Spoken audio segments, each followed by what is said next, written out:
Olá pessoal, nesse vídeo nós vamos falar de um assunto interessante e filosófico a respeito do pensamento médico-científico, que é a forma probabilística de pensar.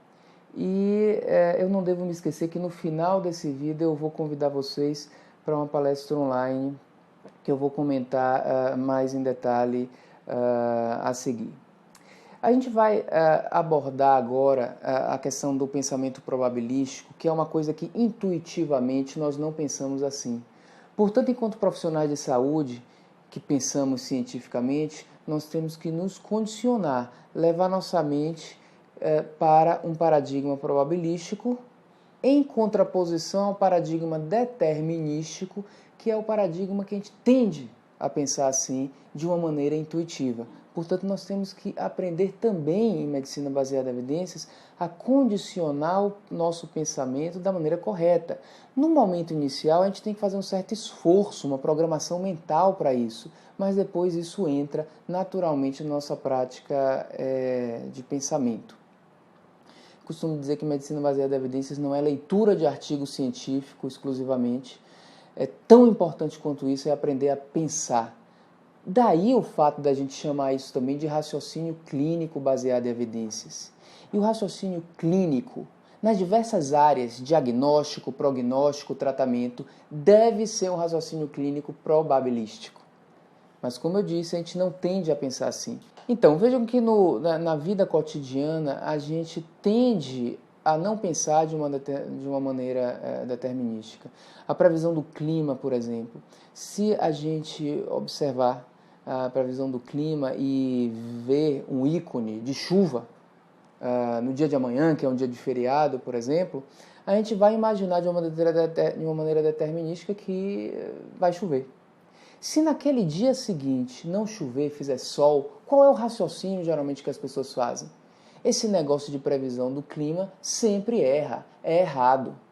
Esse é um pensamento incorreto. Na verdade, não é errado. Se a gente observar embaixo do ícone que está aparecendo uma chuva, o percentual, ou seja, a probabilidade de chuva, nós vamos ver ali alguma coisa como 40%, 50% ou 60%. Aquilo não quer dizer algo determinístico. Aquilo só queria lhe alertar que existia, digamos, 50% de probabilidade de chuva.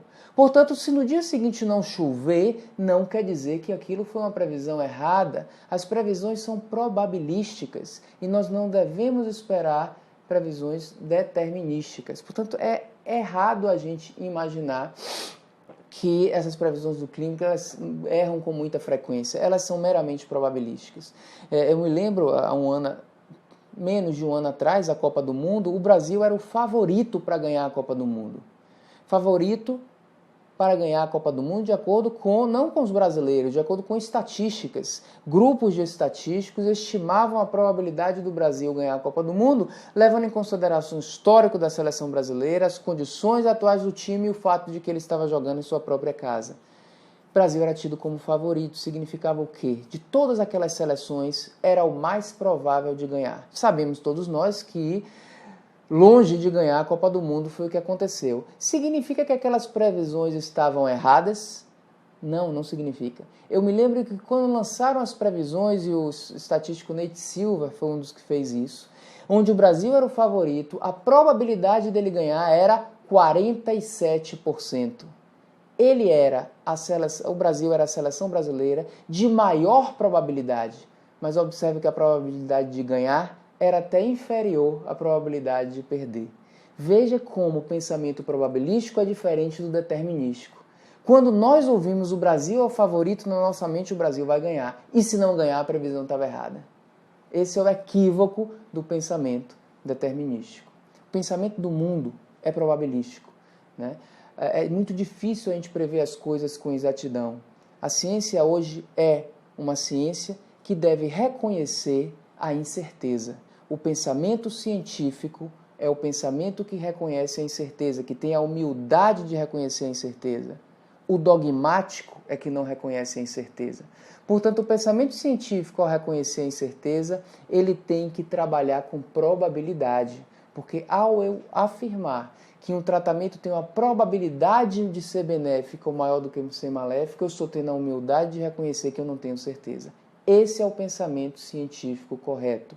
É o pensamento que reconhece e até muitas vezes quantifica o nosso grau de certeza. Então, saindo dessa vida cotidiana, que eu dei exemplo de previsão do tempo e Copa do Mundo, e entrando no nosso pensamento médico, como é que a gente trabalha com isso? Observe que muitas vezes no pensamento médico a gente não pensa probabilisticamente. Quando a gente faz um prognóstico de um paciente, por exemplo, e diz que o prognóstico é um ótimo prognóstico, que o paciente morre, a gente estava errado naquele prognóstico? Não, a gente não estava errado. Era uma maior probabilidade do sucesso da evolução positiva do que negativa. E quando o prognóstico é um prognóstico muito ruim e o paciente sobrevive ou se cura ou alguma coisa assim, o que é que acontece? Isso não é nada inusitado. Havia uma probabilidade grande de morte. O paciente sobreviveu naquela pequena probabilidade. É assim que se criam os milagres, né? O prognóstico era muito sombrio e o paciente sobreviveu. Só pode ser um milagre. Isso é o pensamento dogmático, um milagre. Se a gente pensa cientificamente, a gente reconhece que apesar de uma pequena probabilidade, sempre existia a probabilidade. Gente, a postagem no nosso blog que teve mais acessos na história desse blog, que já tem 5 anos, foi uma que a gente discutiu sobre a morte de José Wilker. Teve 50 mil acessos essa postagem naquela semana. E a ideia era exatamente provocar essa coisa do pensamento probabilístico. Puxa, o cara era um cara até relativamente saudável, como é que morre do coração assim, de uma hora para outra? E a gente discutiu se isso foi uma anomalia ou uma coisa natural. A conclusão é, havia uma probabilidade, até pequena, de ele, naquelas condições de saúde, morrer, mas havia uma probabilidade. E a probabilidade aconteceu no caso dele. A probabilidade ruim é o azar. Aconteceu dele ter tido ali um infarto e ter uma morte súbita. Era mais provável que ele não tivesse, mas não é inusitado que ele não tenha. Ou seja, o pensamento probabilístico ele deve permear a nossa questão científica. Eu dei exemplos aqui de prognósticos. A gente pode falar também de diagnóstico. A gente sabe, por exemplo, que se eu escuto uma terceira bulha num paciente, o que é que isso significa? Insuficiência cardíaca. Terceira bulha, insuficiência cardíaca. Isso é pensamento determinístico. Não adianta ter o melhor ouvido do mundo, ficar treinando ouvir a escuta cardíaca, se a gente não sabe o quanto a terceira bulha aumenta a probabilidade daquilo se tratar de uma insuficiência cardíaca. Uma informação médica com intenção diagnóstica, ela não é determinística na grande maioria das vezes. Ela apenas aumenta ou diminui a probabilidade diagnóstica. Portanto, antes de auscultar a terceira bulha, nós temos que saber o quanto ela aumenta a probabilidade de insuficiência cardíaca, como sabendo a acurácia da terceira bulha, a sensibilidade e a especificidade. Isso é probabilidade. O que é sensibilidade? É a probabilidade de um indivíduo doente ter a terceira bulha. Especificidade é a probabilidade de um indivíduo saudável não ter a terceira bulha. Tudo é probabilidade. Portanto, o raciocínio científico é humilde. Eu sou um ótimo cardiologista que sei muito ao escutar a terceira bulha, mas eu tenho humildade de dizer que a minha terceira bulha que eu acabei de escutar não quer dizer necessariamente insuficiência cardíaca, quer dizer um aumento, tênue inclusive, na probabilidade de se tornar insuficiência cardíaca. É assim com métodos diagnósticos também. Um método de imagem sofisticado mostra uma doença, em boa parte das vezes está aumentando a probabilidade da existência da doença e não falando de uma maneira determinística. Então percebam que a gente deve evitar, na maioria das vezes, o pensamento determinístico e trabalhar com base em probabilidade. Agora, como é que eu posso trabalhar com base em probabilidade? Como é que eu posso saber a probabilidade das coisas? Apenas através da evidência científica. Pacientes com essas características, qual é a probabilidade de morte dele? 10%. Infarto, acabou de entrar um infarto e eu vejo as características, coloco o modelo probabilístico e digo é 10% de morte. Como é que eu sei isso? Eu sei porque eu fiz um trabalho científico, desenho de uma coorte prospectiva e observei de que 100 pacientes que tinham aquelas características, 10 morreram. Eu só posso saber esse 10% de probabilidade baseado em evidência. Não tem como ser baseado na intuição, ou no chute, ou na crença. Portanto, o pensamento probabilístico nos obriga a usar a evidência.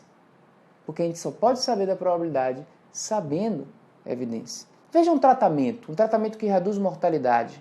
A mortalidade do grupo placebo num trabalho foi 20%. Quem usou o tratamento caiu a mortalidade para 10%. Houve o quê? Uma redução absoluta do risco de 10%.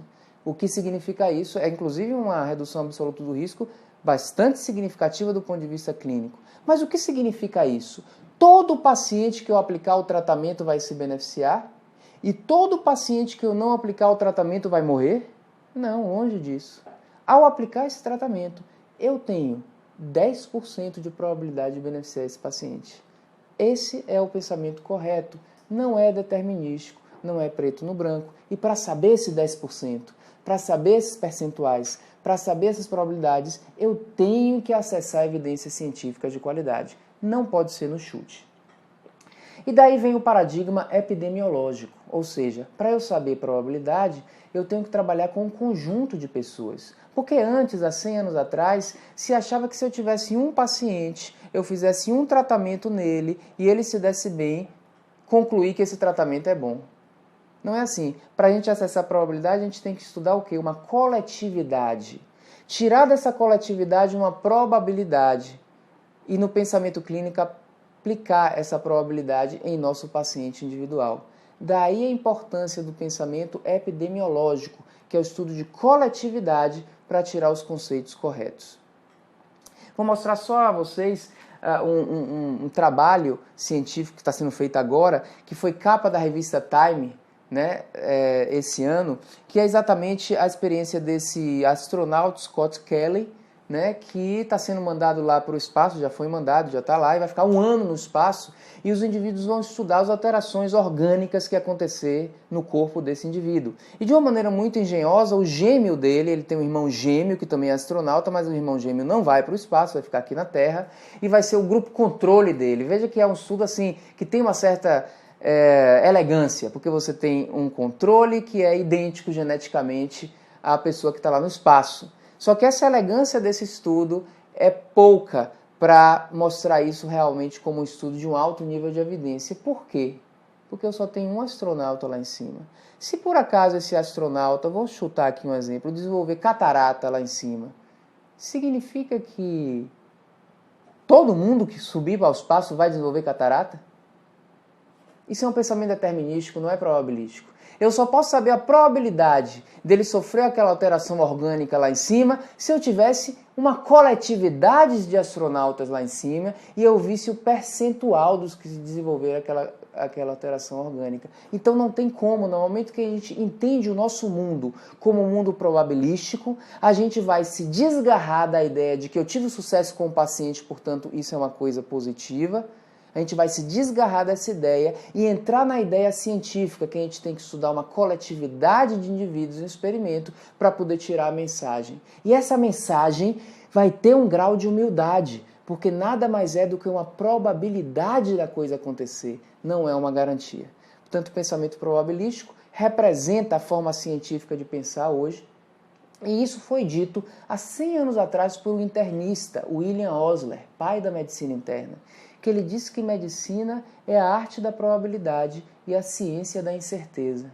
Até hoje nós não entendemos essa frase direito ou não aplicamos isso na prática. É a arte da incerteza. Ser médico ou profissional de saúde é reconhecer a incerteza. E a solução para isso é trabalhar com probabilidade. Nós só podemos trabalhar com probabilidade calculando essa probabilidade em evidências científicas de qualidade. Portanto, não tem outro caminho, o pensamento de vanguarda é o pensamento baseado em evidências. Dito isso, é um exemplo de que, de fato, o pensamento científico, a medicina baseada em ciências, deve ser uma coisa também filosófica, no sentido de que a gente organiza o nosso pensamento, a gente estuda a nossa forma de pensar. E agora, no final, lembrando a vocês de que dentro de alguns dias, exatamente na data e hora que está aparecendo aqui no vídeo, nesse momento, nós faremos uma palestra ao vivo.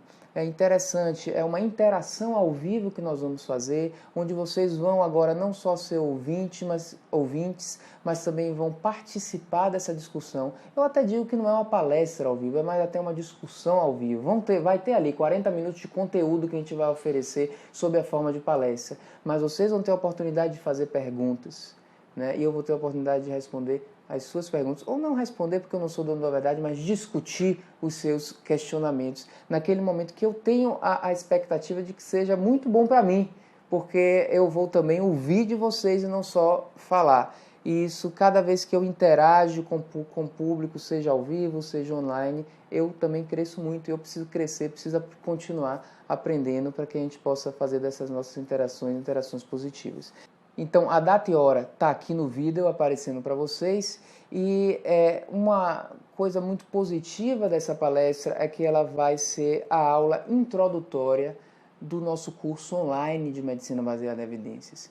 Muitas pessoas, quando a gente faz os cursos presenciais, nos questionam por que esse curso não está online. Então, essa é a iniciativa que a gente está tendo, iniciando esse ano, e essa palestra vai ser a introdução desse curso, que vai permitir que a gente tenha um aprofundamento maior das coisas que a gente tem falado nesses vídeos, que estão permitindo a nossa interação aí frequente.